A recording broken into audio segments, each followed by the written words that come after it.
Good afternoon. Good afternoon. It is my honor and pleasure to introduce our guest speaker today. The guy is a soldier's soldier. He's also a North Georgia College graduate, but yay! Let's hear. He graduated from North Georgia College in 1988, was commissioned in the infantry. His dad was the cadet colonel up at North Georgia my freshman year. He has a twin brother who is also a general officer. In fact, I found out a few minutes ago that he has another brother who was a Marine Corps Major General. So that's three kids from the same family that have made general officer in the U.S. military. And I believe you said your mom is one of two moms in the history of this country that have given birth to three general officers. So that's pretty remarkable. He was recently inducted into the Georgia Military Veterans Hall of Fame, which is really no surprise. So what I'm going to do is I'm going to read the citation for his induction into the Hall of Fame. Senator Harbison, sir, it's good to see you. United States Army Lieutenant General retired Jamie Jarrard of Gainesville, Georgia, graduated and received his commission from North Georgia College in 1988. From the outset, his career was marked by a deliberate pursuit of challenging assignments, each designated to maximize his impact on critical national security objectives. As an infantry officer, he served as a company grade officer in various infantry units, including the 75th Ranger Regiment, eventually volunteering and successfully assessing for service in the 1st Special Forces Operational Detachment Delta, which we all know as the Delta Force, in 1997. For over a decade, Lieutenant General Jarrard served as a pivotal leader, orchestrating and executing sensitive training and combat operations worldwide. His roles as a troop commander, staff officer, squadron commander, and ultimately as commander of the 1st Special Forces Operational Detachment Delta were instrumental in achieving vital national security goals. His last assignment as a colonel was the Director of Operations J3 Joint Special Operations Command, where his extensive expertise proved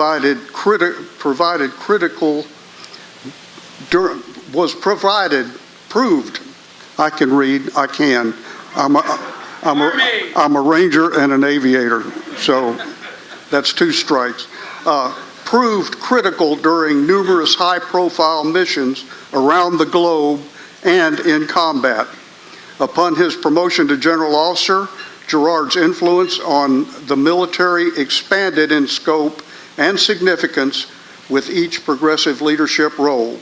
His assignments included Deputy Commanding General, 7th Infantry Division, Director, Pakistan and Afghanistan Coordination Cell on the Joint Staff, Commanding General, Joint Special Operations Task Force, Operation Inherent Resolve, Director of Operations J3, U.S. Special Operations Command, Commanding General of the 25th Infantry Division, Chief of Staff, Indo-Pacific Command, and finally, Deputy Commanding General, U.S. Army Pacific, from which he retired in 2024.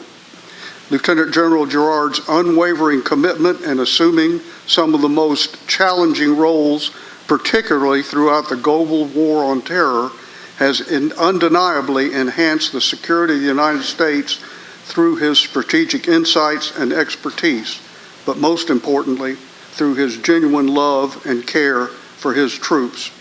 I'm proud to introduce Lieutenant General Jamie Jarrard. Thank you. Please sit down. Sit down.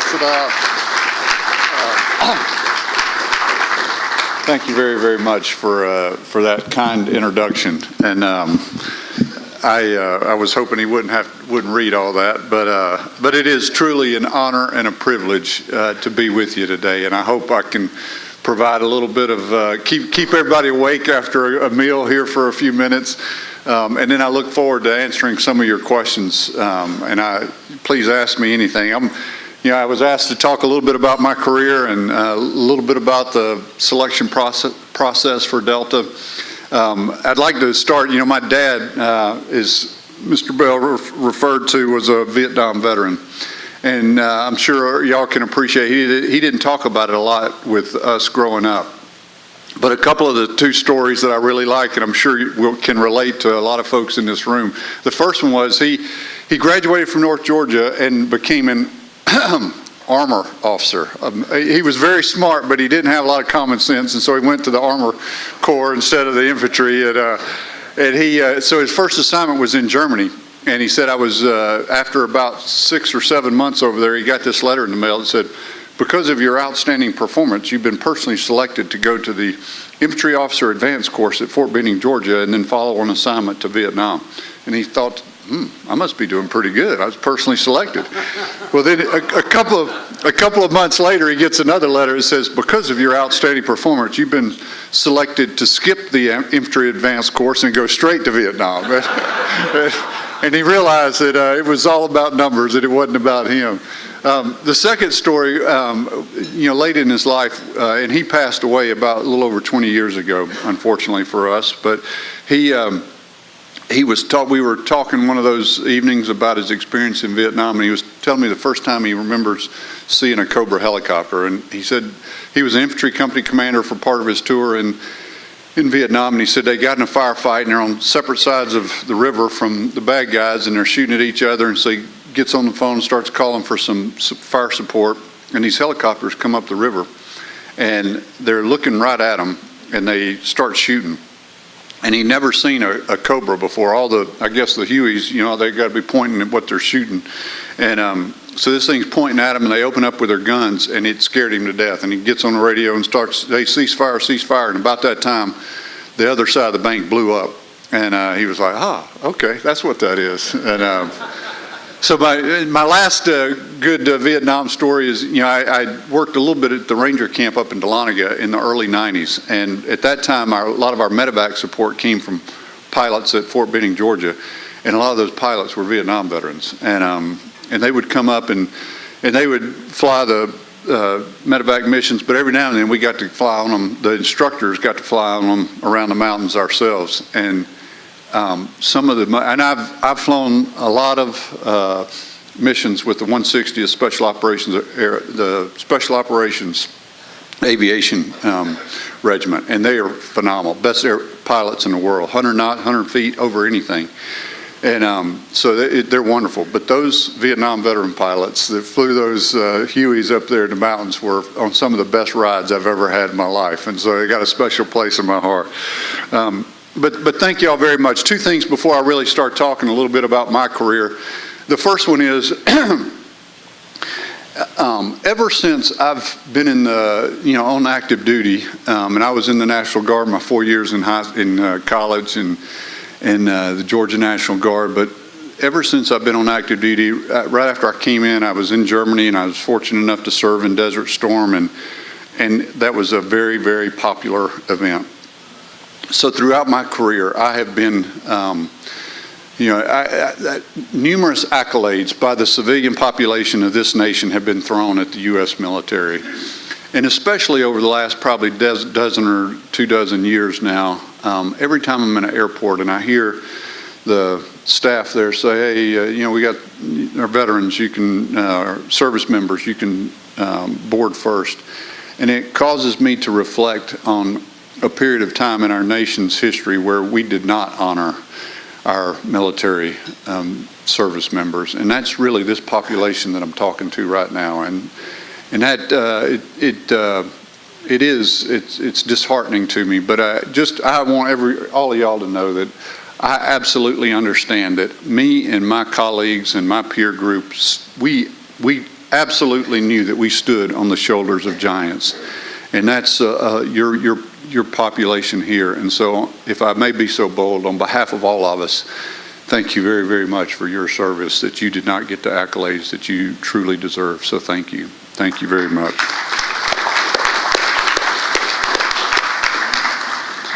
The next thing, we live in a crazy world. Wow, that's an understatement if there's ever was one. It's crazy, but I want to give you a glimmer of hope. We've talked. There's been a little bit of discussion this morning about the University of North Georgia, and I am privileged to work part-time there for Dr. Shannon, and it's not necessarily with the Corps of Cadets. Lieutenant General retired James Terry, who was one of my instructors at North Georgia when I was a cadet there. He's running the Corps of Cadets, and they're doing a phenomenal job. But I want everybody in this room to know that the future of our nation is bright as long as we have young men and women who still raise their hand and volunteer to serve and as leaders, as lieutenants in our Army.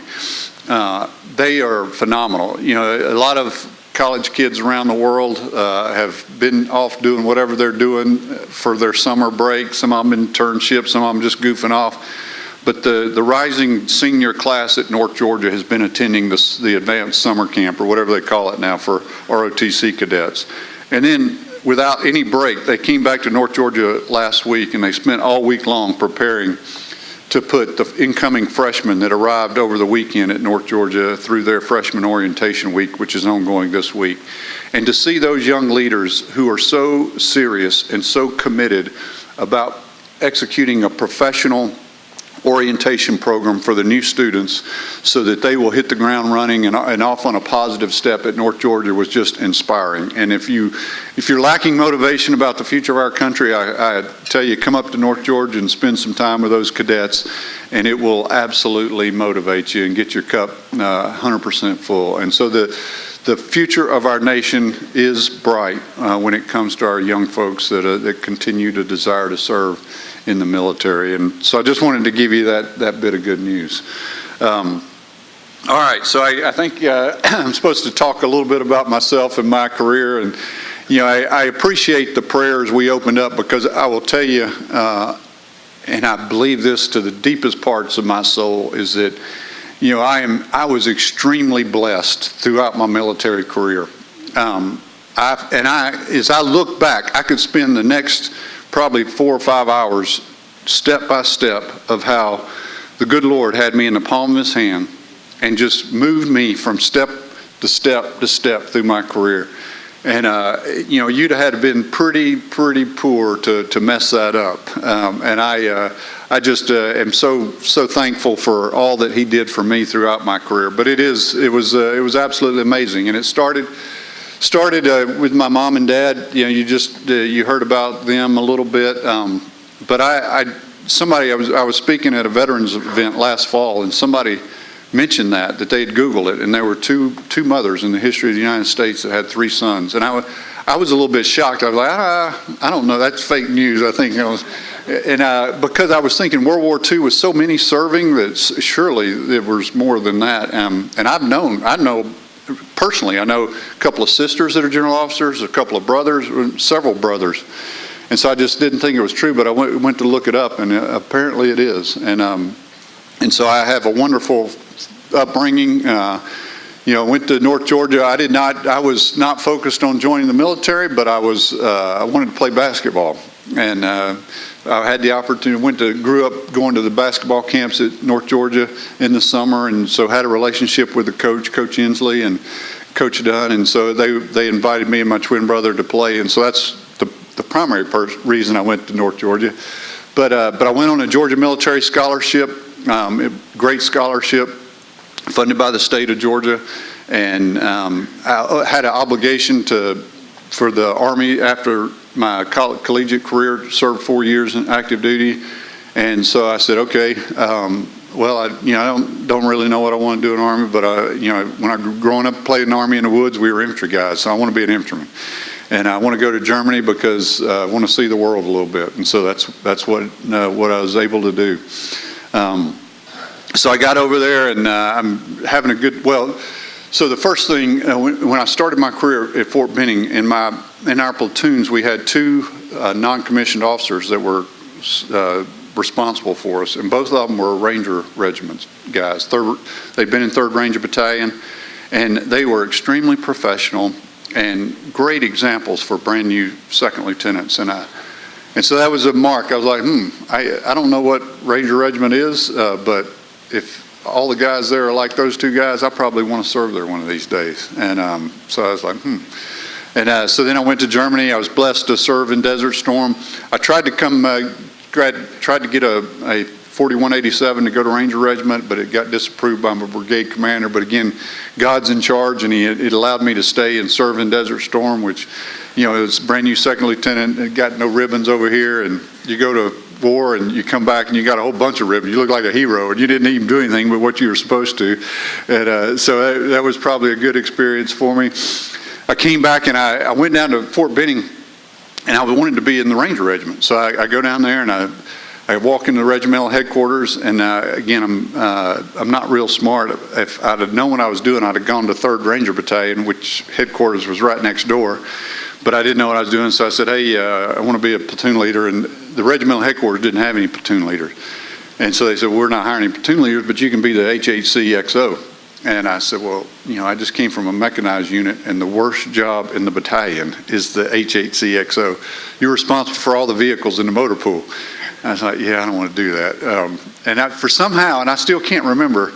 I've been trying to figure it out lately, but I already had a job at the Ranger camp in Dahlonega. And I'm from right outside Dahlonega, Murrayville, between Gainesville and Dahlonega. And my dad had drug us through the mountains fishing growing up, and so I said, I'll go there. And so I went up there and started work, and I met a bunch of Ranger legends. But the one guy that really put a spark into me was a guy who's good friends with me today. He lives in Suches, Georgia, and at that time he was a sergeant first class, and his name is Tom Wilbert. And Tom is the finest soldier I've ever met. He was the best soldier in the 5th Ranger Training Battalion, officer, NCO, regardless. And I came to find out he was also a Delta operator. He'd served one tour there, and he had came out to take a break and come back home, and was serving there in Dahlonega. And the first year I was there, he won the best. He and his partner won the best Ranger competition, and I was like, wow, this guy's amazing. I mean, and he seriously is. He has this switch that he can flip, and the pain doesn't matter anymore. He just keeps going, and he's phenomenal. And he's about, I think he's about 8 years older than I am now, and he's lived a hard life. And I was just talking to him the other day, and so I think he's coming to grips that he can't do what he thinks he used to could do anymore. But he's a phenomenal individual. And riding across the mountains one night, he said, hey, sir, I think you should try to go to Delta one of these days. And I looked at him, I'm like, you have got to be kidding me. You think I can do that? There ain't no way. And he said, yeah, I think you could do it. And it just goes to show you the influence that some can have on other junior members of their organization. And I said, wow. It caused me to start reflecting a lot, because I still didn't believe him. I was like, there ain't no way. But he planted that seed in me. And then the next year I tried to I went out and competed in the best Ranger competition, and me and my partner, we weren't the smartest Rangers. We were strong. We won the road march. We got second in the land nav. The road march was about 22 or 23 miles or something. The land nav was about 15 miles the following night. So we were very strong. We just weren't smart. We got 9th place. But it started proving to me that your body is much more capable than your mind ever thinks it is. And I'm blessed with tall and long legs and can carry a rucksack a long way, and so it started. Well, maybe I can do that one of these days. And so I go to the advanced course. I go to Hawaii. I got married right before to a girl from Gainesville, Georgia, my hometown. She was several years younger than me, but and I told her when we were right before we got married, I'm not real sure what I'm going to do, but I just got orders to Hawaii. I tell everybody, I asked her to marry me. She said, I said, hey, I'm going to Hawaii. She said, oh, okay. And I told her, hey, I want to go to Hawaii. I got to command a company before I can go to Ranger Regiment, and as a company commander, then I want to go there and then potentially try out for Delta. And she didn't have a clue about the military. She was in love. She says, oh, okay. And that's foreshadowing for a different part of the story coming up.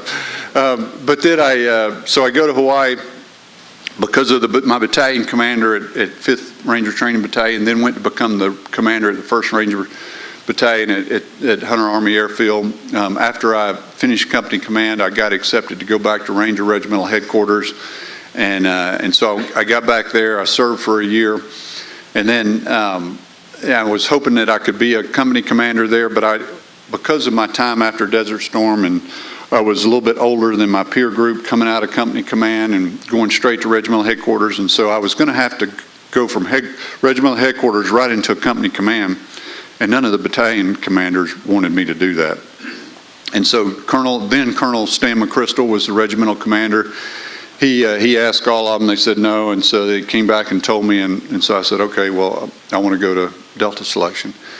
And they were supportive of that, and so I told my wife, hey, I want to go do this, and I said, but nobody ever makes it. You know, it's very, very, very difficult to do it. And so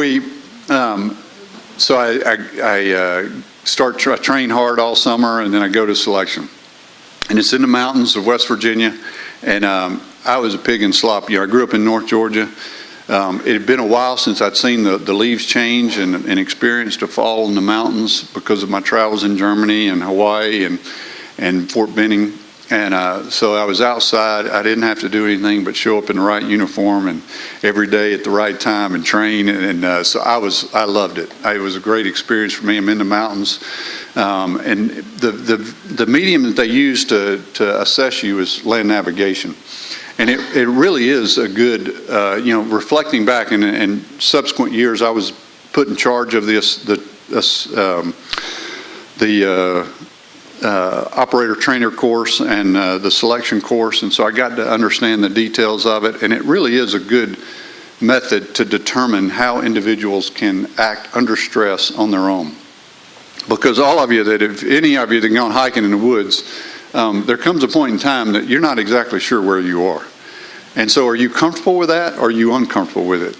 And if you're uncomfortable, then that may not be for you. But if but if you don't know where you are and you are comfortable that you can figure your way out of that, then maybe you are what the organization is looking for. And so I was blessed to do very well. And I remember called my wife after the physical part, and I said, hey, I made it through the physical part. I said, but and she's like, you told me nobody makes it. I was like, I know, I made it. And, I said, but there's a commander's board, and I've never been in the special operations community much, and so I'm probably not what they're looking for anyway.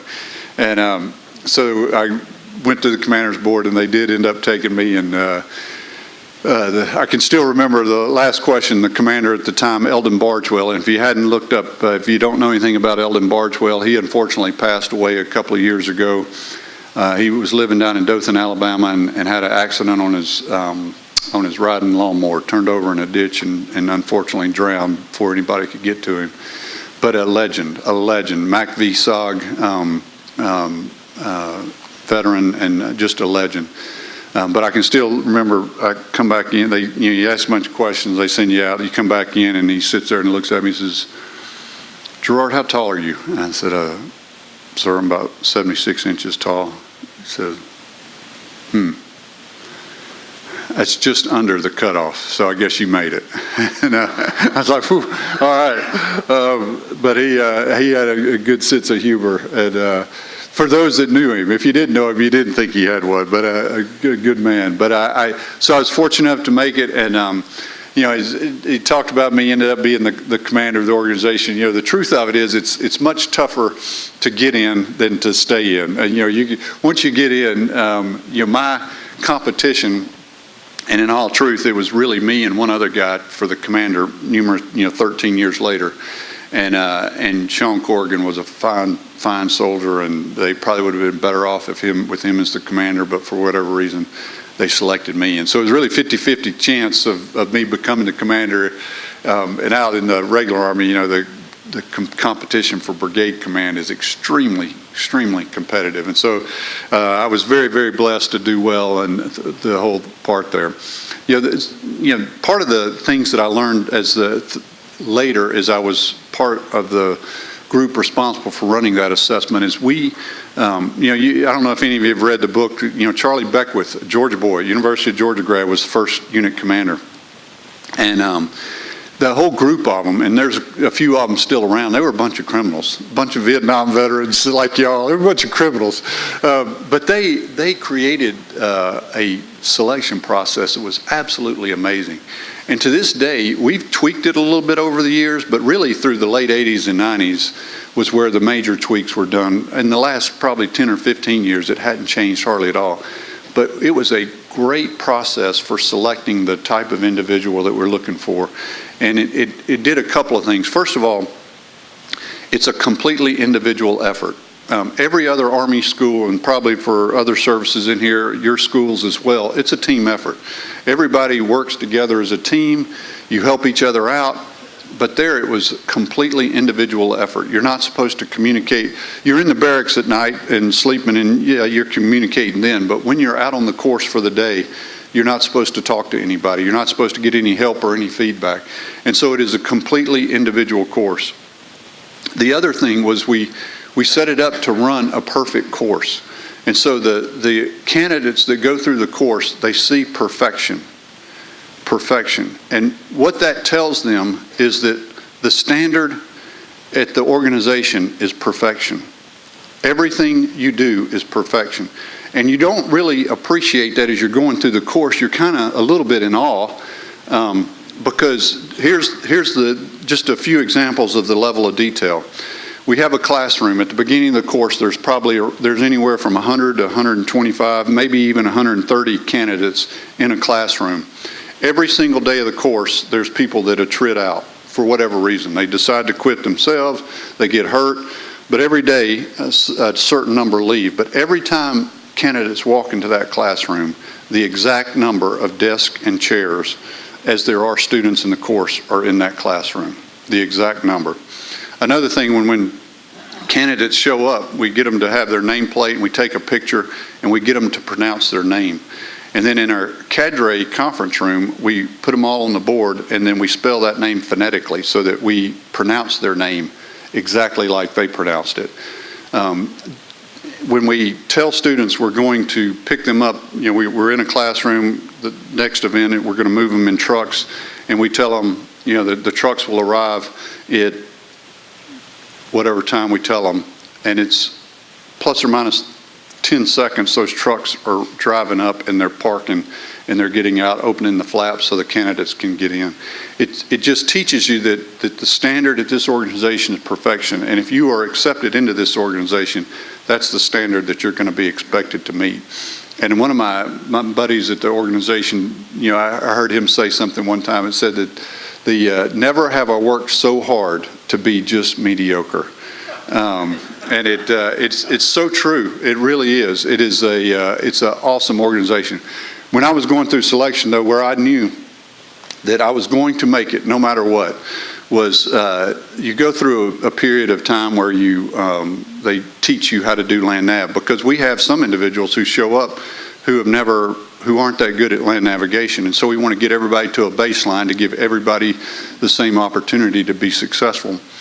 So you go through that period of training, and then you have a super supper one night, and then the next morning you start the test phase. So we go in, and so we're in the middle of nowhere on this small, National Guard camp, and we go into this chow hall for this super supper, and it was one of the best meals that I've ever eaten in my life. It was lobster and shrimp and steaks and all of the fixings that go with it. And I grew up with a mom that could cook. She was very, very good, and I like to eat. And so I walk into there, and I'm looking at that, and it was all you wanted. You could come back and get more ice cream, cake. I said, I don't know what I've got to do over this next period of time to make it, but nobody's going to keep me from getting to this organization if they feed us like this all the time. And they actually do. They treat you very well once you get to Fort Bragg. And so I was fortunate enough to make it. The last event, we try not to talk too much about the assessment process, but The last event's a long walk with a heavy rucksack. You know, every 2 days we added weight to our rucksack, and we're about to start this long walk. It's about 40 miles, and they said, "Hey, your weight in your rucksack plus is 60 pounds." And I was like, "Ooh, I thought we were going to go back down," because I knew it was going to be a long way. I thought we'd decrease the weight. They just upped it another 5 pounds. I was like, "Wow, this is not going to be fun." And it was not. It was a significant emotional event by the time it was over. But I was blessed to succeed, and so I got an invitation to go to the unit at Fort Bragg. You get there and you spend about 6 months or so going through a training course with all the NCOs, and the officers and NCOs go through the same training, and really a lot of that is about close quarter battle and a lot about shooting. I probably shot more rounds. There's actually a case in the hallway there that's probably about that big square, one on top of each other. The one on top back then, we were shooting a 45 caliber pistol, 1911, and it was full of 45 casings, and the one below it was 5.56, and that's about how many rounds each individual shot throughout the operator trainer course. And so I got much better with a pistol and a rifle than I was before I got there. But we have some of the world-class shooters at that organization, and they are absolutely amazing when they can enter a room, do cheetah flips over furniture, and still put snake eyes on any target that they're shooting at. It is pretty remarkable. So anyway, that was a little bit of the selection process. I was blessed. I was a troop commander for a few years, operations officer for a few years. Then I went away to school at the Air Command and Staff College. A fellow classmate back here, alumni with me, came back to the organization, was in charge of I was the deputy operations officer for a year. I was in charge of selection and training for a year, and then I was fortunate enough to become a squadron commander. And that was around 2004 to 2006, and that was when we really got started and really picked up a lot of activity in Iraq. And we spent most of our years in Iraq. We really did, with the help of General McChrystal, who at that time became the commanding general of JSOC, we really did increase the capability and capacity to hunt humans in our counter-terrorist world. And so we got pretty good at it, and you know, we've continued to evolve over the years, and the evolution of that cannot be seen any better than here recently in Venezuela. I mean, just some truly outstanding stuff that they're capable of. And I used to say I don't think there's anything in the world that group of that organization can't do if you give them the time and resources to do it. And I'm willing to go anywhere in the world with a troop of those guys, as long as they got plenty of ammunition. The only thing that's going to slow them down is if they run out of bullets. But they are some great individuals, and it was truly a blessing to be a part of that organization. You know, I will tell you one of my favorite stories was I got to sit in a National Security Council meeting with the president, and we were hunting a foreign terrorist facilitator over in Iraq, and he was actually just across the border in Syria, and we'd been watching him and following him for a while, and he was responsible for pushing a lot of foreign fighters into Iraq, and obviously they were blowing themselves up and doing stuff to American soldiers. And so we'd been hunting him for a while, and we were working it with various other agencies, and so finally we had good enough information. We knew where he was, and it bubbled up through the chain of command and to the White House. And so we had several meetings, and we had a National Security Council meeting on a Friday night. Friday night. And it was 6-hour times difference, so I get a little bit of this mixed up. But Friday night, and then which was really, really late in the night over in Iraq, and then Saturday night we had another one, and then Sunday morning we were going to have a third one. We were going to meet for an hour. It was 7 o'clock Eastern time, so at the White House we were going to meet for an hour with the national security team, and then President Bush was going to come in and chair it and make a decision. so we had an initial meeting. I'm actually the deputy unit commander at the time, but at that time, the unit commander and the deputy rotate back and forth over in Iraq, so I happened to be over in Iraq, and the deputy JSOC commander, who was General Joe Votel, was sitting there and beside me, and so we got to participate in a National Security Council meeting, and that was pretty cool. And then the president walks in about 8 o'clock. He's in PT clothes. He's about to go on a bike ride, and so it was pretty cool to be a part of that deliberation and hear the president, the questions he asked, and the decisions, how he made decisions. Right after that, he gave us the permission to execute, and it was a privilege to be able to walk out of one conference room there in Balad, Iraq, walk into another one, tell the guys to go do it, and about 45 minutes later to report back to say, hey, mission accomplished. And so that was a pretty cool event that I was able to be a part of.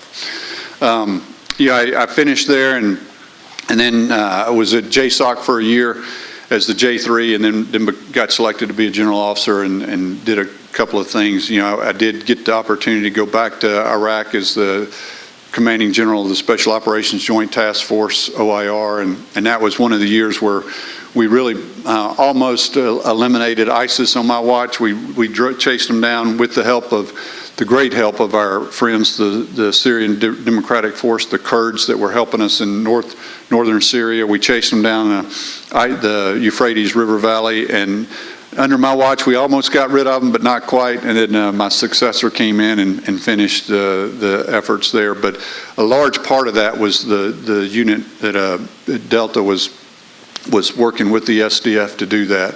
And so it was a lot of fun to be back in touch with the organization and to be a part of history there as we were eliminated ISIS. I left there, worked at SOCOM, and in my last 5 years I was fortunate enough to be out in Hawaii in various jobs, able to command the mighty Tropic Lightning Division, the 25th Infantry Division, in one of then working in INDOPACOM, and then finished off as the Deputy U.S. Army Pacific Commanding General. And in that job, I actually happened to get the opportunity to visit Vietnam. I'd always wanted to do it because of my dad's experience, and so it was good. I got to go to Hanoi Hilton, and then I got to go down south to Saigon, and it was interesting. Our relationship with Vietnam is much better than it has been recently. They're not real high on China, which is a good thing for us.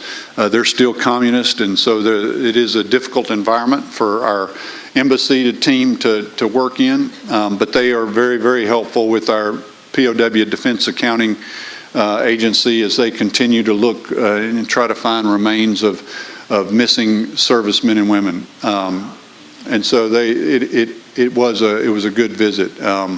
I went to the museum there, and there's still a lot of that stuff there is not positive to America.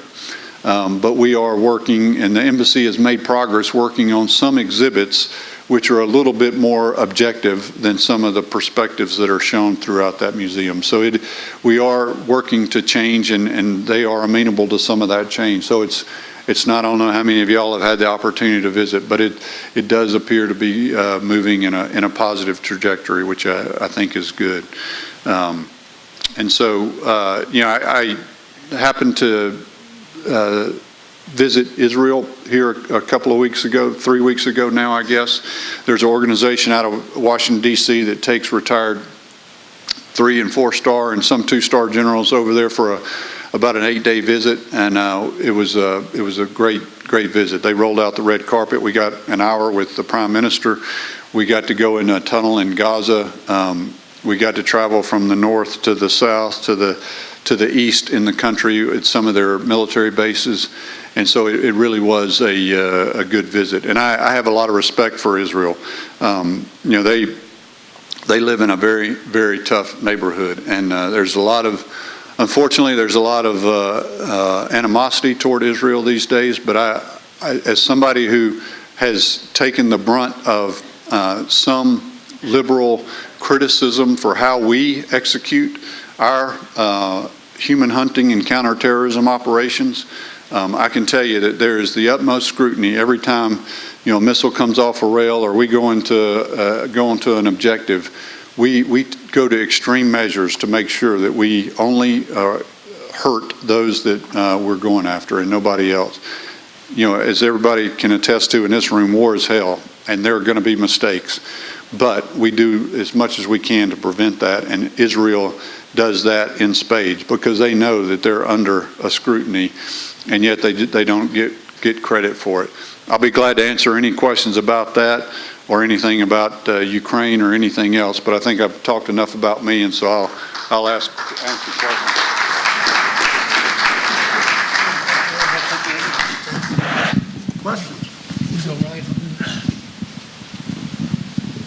Questions? General, could you elaborate on what's going on with Taiwan and China from your perspective, since that was your area of expertise? Yes, sir. Thank you for the question. So, the president of China absolutely wants to bring Taiwan into his fold, just like they did Hong Kong.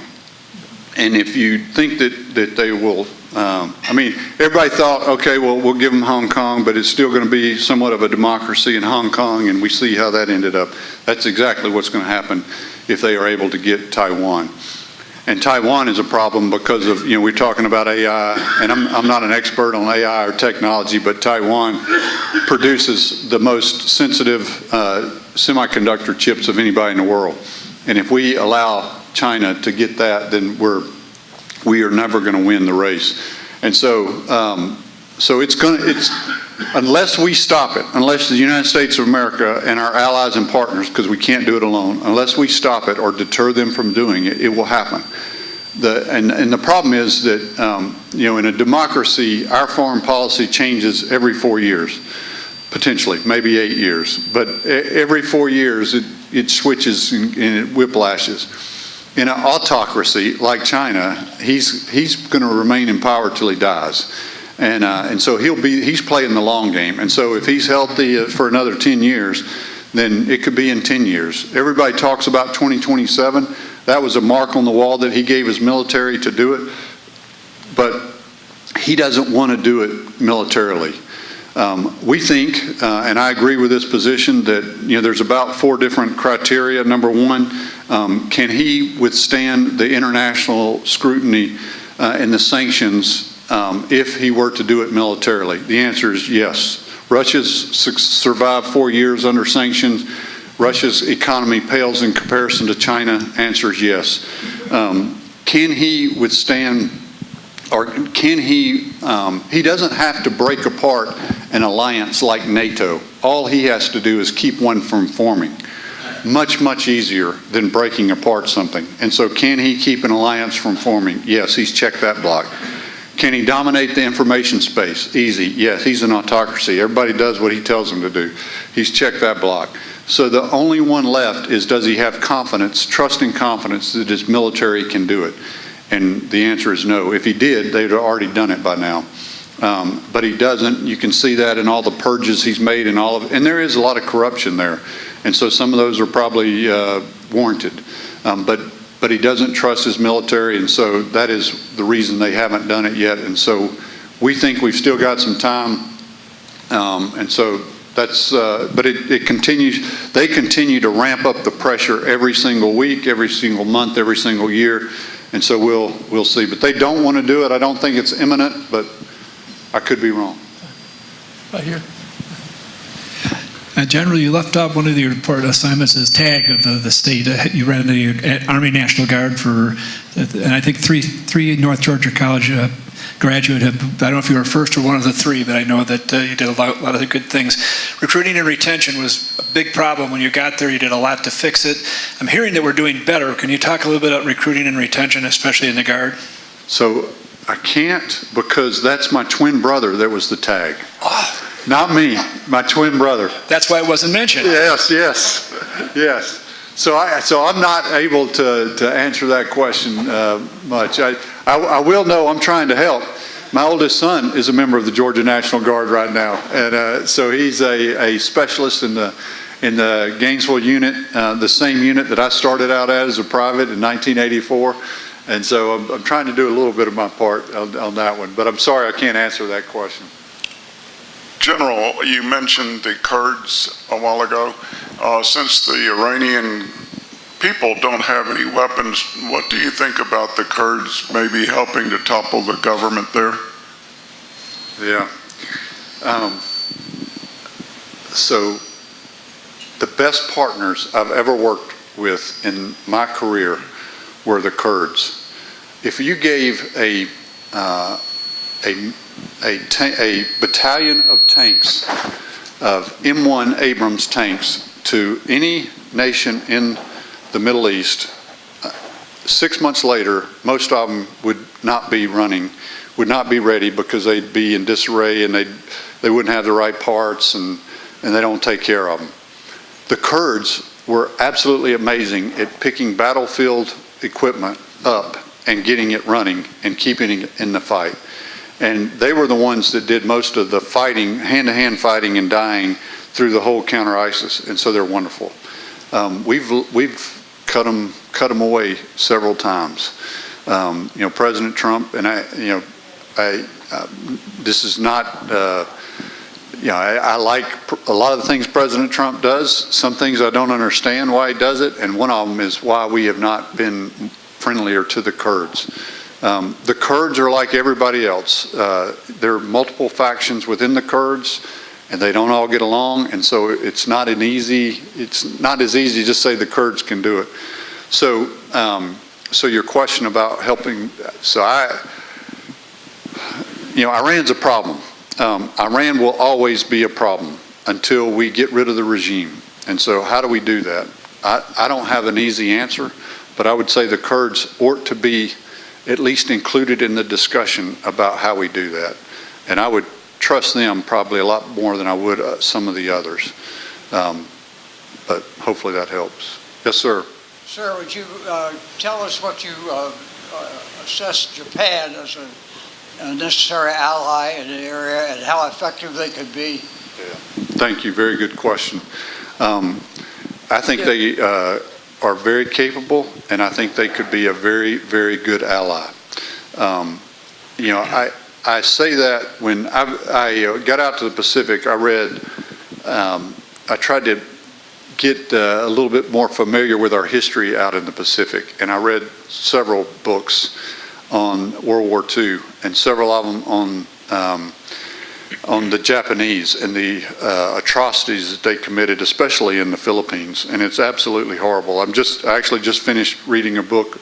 It was kind of a sequel to the Bridge Over the River Kwai. That was not a true story. It was a novel, but the couple of ships that were sunk. A couple of ships that were sunk that were picked up, some of the survivors, both Australian and British, that built a bunch of the railroads through Burma and then were on a ship that was sunk, and it just tells their story, but it talks about the atrocities of the Japanese as they were building those railroads. And I mean, they were horrible, absolutely horrible. And so I realized that there's a lot of history there, but today, they are absolutely a critical partner to us. Right now we have some of the integrated air missile defense that protects not only our bases throughout the Far East, but also the United States based in Japan. The Japanese appreciate the evilness of China as well as we do. And they know that Taiwan, if China goes after Taiwan, that's just a stepping stone to Japan. And so they understand that. The new prime minister in Japan, they just changed their laws so that they can export some of their military for the very first time this year in Balikatan. Balikatan is an international or a multinational exercise that happens every year in the Philippines. Japan has been sending elements to that exercise for a long time, but they've always only been able to participate in the humanitarian assistance part of that exercise. This year, for the first time, they sent an operational unit that was able to participate in a warfighting training environment. And so they are rapidly changing, and so I think that's a good thing, and I think that will help deter China out there, and I think they're a very good ally. Yes, sir. General, my question has to do with Ukraine. It's my understanding that there's a reluctance in Washington to providing the Patriot air defense system to Ukraine. And my question is, why? Why do we not want to do that? It's a great question. I think, I do not have any classified information anymore, but what I do know is that we have used an awful lot of our sensitive missiles and interceptors in the war in Iran. Both last year, that short period of time in the summer when we went after them with Israel, and then this time around. And it was a little bit disheartening as I woke up this morning and read that the Senate approved late last night a continuing resolution. Unlike our Georgia legislature, which has to have a balanced budget, I don't know why we don't have to have one at Congress, but we don't. But their continuing resolution bill did not support the Department of War's request for money for missiles and interceptors, which we greatly need. So there's a part of me that I don't know why the president has put up with Iran this long. One is it's not going to be an easy solution. That's part of the problem. But the second one may be that our missile and interceptor levels are so low that we got to be very careful about how many we use. And so that could be the reason that we're not giving more to Ukraine right now. In fact, I'd be surprised if it wasn't. We've got to have a lot more, and we've got to build them a lot faster. Our industrial base is abysmal. The stuff that we were able to do for World War II, that's a pipe dream right now, and that was 70 years ago. We should be much, much better, but it's so much more bureaucratic than it used to be. Anyway, so I think those are some of the reasons. I don't have the exact reasons, but I'm a huge fan of Ukraine as well. I mean, it's absolutely amazing what they've done, and we, as a nation, as a military, have absolutely, we cannot innovate as quickly as Ukraine is innovating on the battlefield today. And that's scary. That is not a good place to be. But our bureaucracy prevents us from being able to innovate and change and procure equipment and update that equipment as quickly as they're doing it on the Ukraine battlefield. And we've got to adapt. We have to adapt and get better at that. But thank you. General, I spent a good bit of time on a destroyer escort, and one of our assignments was Taiwan Patrol, which was taken out of action during the Carter administration, I believe. What would be your thoughts in implementing the Taiwan Patrol once again? Sir, what was the Taiwan Patrol? Was that just... We just simply went up and down the Straits of Taiwan. Yeah. Just between Communist China and Taiwan. Yep.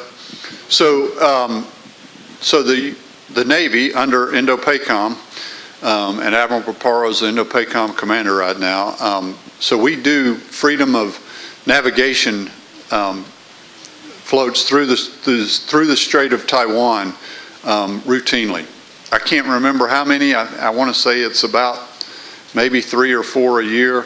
Our allies, some of our key allies, have started doing the same thing, which we applaud. They haven't been doing that over the last decade or so, but the last year or two they've started doing it. And so we are doing a little bit of that. And the Navy does freedom of navigation floats through a lot of disputed territory, not only disputed by China, but other countries out there, to show that in international waters, everybody should have the freedom of navigation. And so we are doing that. And there was actually a story out today where AIT, American Institute Taiwan, I think that's what it's called. It's AIT, I think that's what the acronym stands for, but that is essentially our embassy in Taiwan. But because we can't formally recognize it as a nation, we can't formally have an embassy there. But they just put out a picture in the last week with a picture of a U.S. Coast Guard vessel and a Taiwan Coast Guard vessel floating through the Taiwan Strait. And that's the first time we've publicly acknowledged that we train with Taiwan.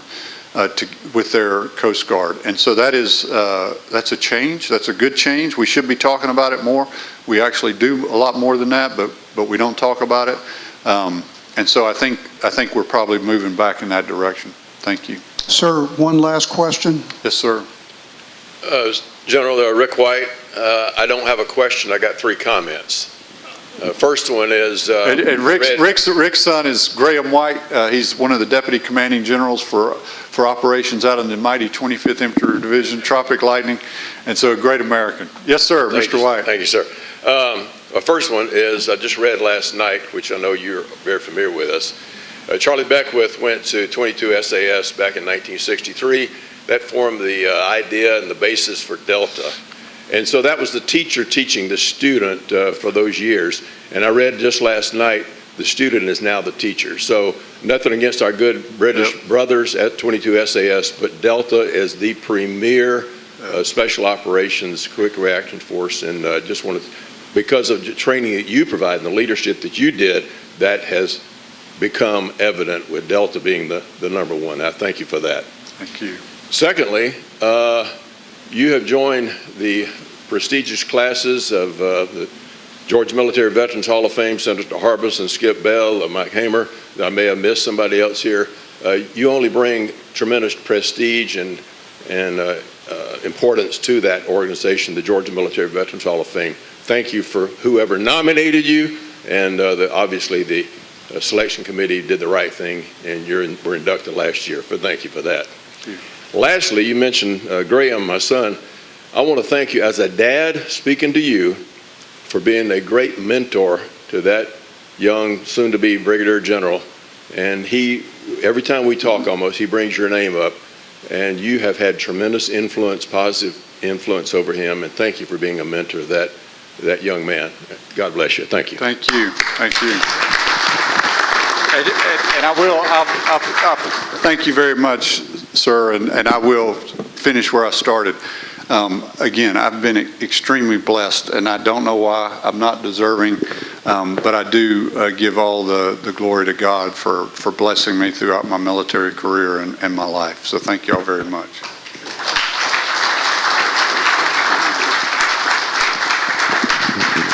And as y'all are all aware, yeah, keep standing, that's good. He earned it.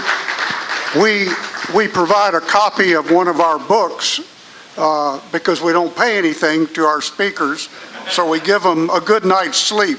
And again, these are all stories from people in this group. Wow.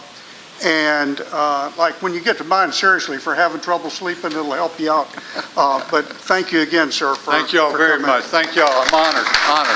Thank you very much. And thank you again for your service.